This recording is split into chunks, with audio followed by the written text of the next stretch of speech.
This is the third film I've made with Paul King, and I think he is a very special, unique talent. I really admire Paul King's eye for artistry and detail. He's always made things look brilliant and beautiful and vivid and colourful. The idea of a Roald Dahl adaptation by Paul King about Wonka was just so fantastically exciting. There's a child inside Paul, I think. He's not afraid at all to embrace that. There's a real joy in his work and a sense of fun and mischief. We wanted heart, we wanted humour. We wanted someone who could capture the spirit of Dahl, and so we hired Paul.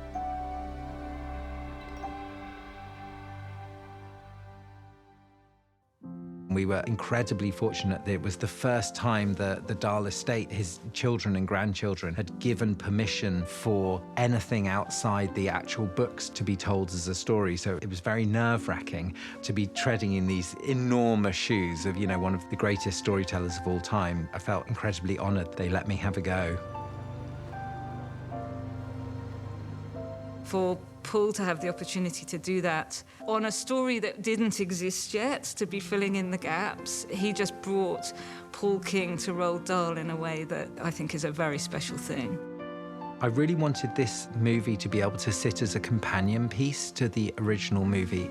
It's really tricky when you're creating a film and a story that's based around something that people hold very dear to their hearts. I want to bring to the world a Wonka back when he was young and wide-eyed and full of hope and optimism, before he became that sort of Gene Wilder version of the character that so many of us grew up with. I thought, where would Willy Wonka be as a young man? Say he's Gene Wilder in 1971, if that's what he grows into. Nominally, the time is 1948, which would allow Timothée Chalamet to grow into Gene Wilder. The other thing about the late 40s, which seemed like a good place for a Willy Wonka movie, is because the world is slightly stiff. And what they need is a massive blast of Willy Wonka and the future and a Technicolor kind of fandango that he can bring to their lives. My name is Willy Wonka, and I have come to show you a marvelous morsel, an incredible edible, an unbeatable eatable, the likes of which this world has never seen. So quiet up and listen down. Nope, scratch that, reverse it. I wanted to really discover where his genius came from, where the ideas came from, where he came up with these fabulous creations, and we channel it back to his childhood. When I started thinking about the movie and thinking about food was those tastes that come to you of home. And if you ask any kid who their favorite cook is, they'll probably say their mum or their grandma or their dad or whoever does the cooking in their house. There's probably one meal that they do that will touch their heart in a way that regular food just can't. Theirs can't be any better than yours, Mama. It's impossible. Willy Wonka's obviously a great genius creator and a great cook and a great chef, but he has that first primal taste of chocolate that stays with him, that for the rest of his life he's trying to recreate. We loved the idea that Willy'd spent 7 years scouring the 7 seas and 7 continents and finding the world's finest ingredients. All he has to make chocolate is what he calls his travel factory, which is a small sort of salesman-sized case which contains everything the traveling chocolatier could need. In the story, Willy, he can't read, so a lot of his ways of communicating are through drawings. So we have various ingredients as drawings. Every jar is something unique and exquisite that goes into making these mind-blowing chocolates. We had such a great props department.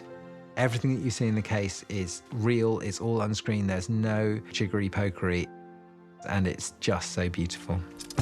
I know. Silver lining. Made of condensed thunderclouds and liquid sunlight. Helps you see that faint ray of hope beyond the shadow of despair. Just what we need.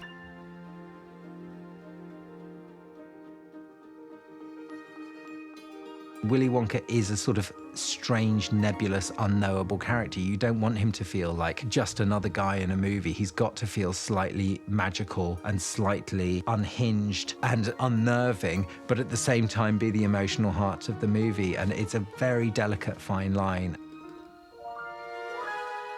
With Willy Wonka, Roald Dahl created his most iconic character. He has been played by incredible actors to date. I mean, he's been played by Gene Wilder, And we have the good fortune of having Timothée Chalamet playing him. It wasn't a long list. It was Timothée Chalamet, and that's it. He was my first choice by a country mile. He has the most extraordinary quality. He feels slightly like he's stepped in from another dimension. He's kind of almost not real. It feels like he captures the essence of that sort of otherworldly, magical character.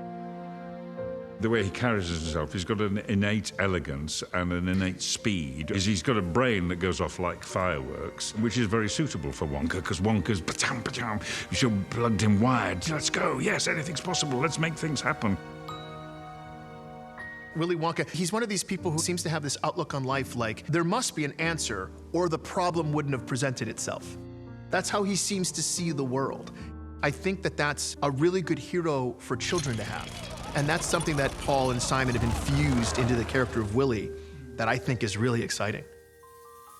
My favorite moments on the set of Wonka were the moments where Paul King and I felt like brothers in arms. You might be running out of time. There might be 4 more shots to get and time to do 2. Paul and I put our heads together. There's the sweat, there's the exhaustion. But then in front of the camera, and you know what? And I love the challenge of that. I felt like I was in the trenches with them.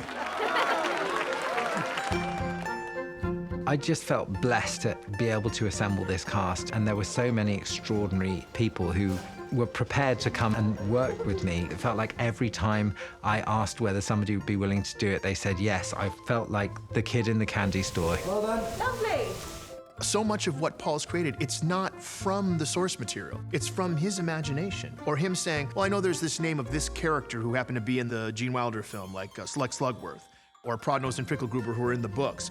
But for him to blow up those characters, I just really admire his imagination.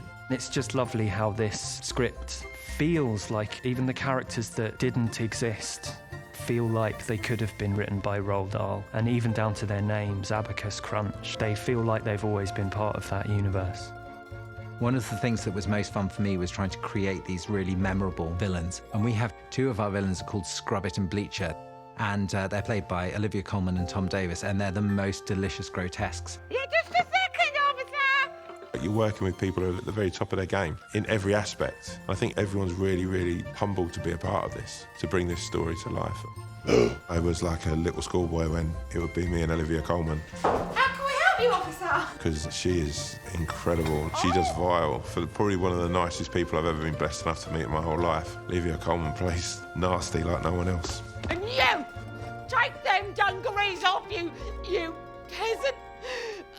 The Puffy Waffy! I love you! Grab onto this hook. My character, as far as I know, is a completely brand new creation. Exquisite work that the hair and makeup team have done. You look in the mirror and the work, it was amazing. I mean, to play a character who has hands, like fake big hands, it's extraordinary. Car struck. I'm sure it did. You don't believe me, do you? Honestly, no. No. No. No. Definitely not. Noodle and the Wash House Gang, they were really great fun to create. Our cast is brilliant. There's Abacus Crunch, played by Jim Carter, whose voice alone is worth working with. I would just work with his voice. If not his whole body, that's a plus. And Natasha Rothwell, she is amazing. And Rocky, we all get along so well. It's a good mixture with Rocky, Rich, Natasha and me. It's a great contrast there. So we were able to just vibe with each other quite easily. And they're all so funny. Each and every one is so funny in their own different way, and it's just a wonderful thing to see. We auditioned thousands of people from around the world, and we were so fortunate to find the amazing Kayla Lane. She can do this brilliant sort of a jaded cynicism, which is extraordinary for somebody her age. You ever had chocolate? No. What? You've never had chocolate? Still no. But at the same time has a real vulnerability. And I think that's a really tough thing for any performer to give, let alone somebody as young as Kayla. But she threw herself into it with such gusto. What she brings to Willy is cynicism and reality. Really? And what he brings to her is a sense of the possible, of the power of dreams and imagination to transform your environment.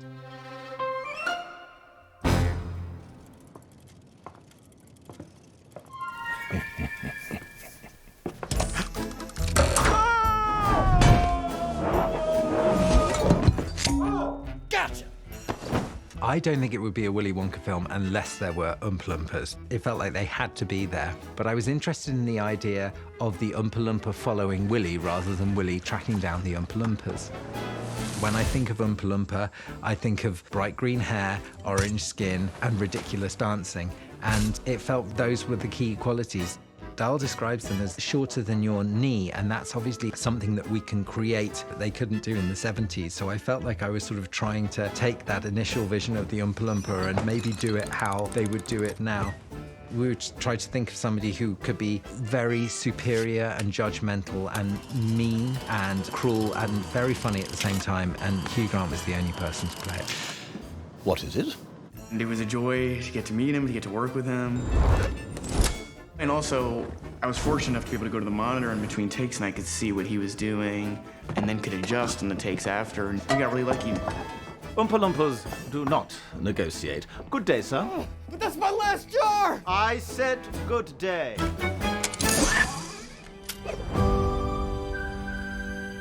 It's a really big, ambitious movie, and it's a long journey to get something like this from start to finish. But the thing I'll take away, for me personally, has been the joy of spending time with our incredible cast. Those were always the best days and the best times, and if I ever get a chance to do anything like this again, I'll be very, very fortunate. The whole movie feels really joyful, like from its colour, from its movement, and I think that's what we all need. It's an embarrassment of riches, this movie, and I'm really honoured to be part of it. It's just a joy to come to work and live for a while in Paul King's world. I think Paul King is making a classic, a film that will be enjoyed for generations to come.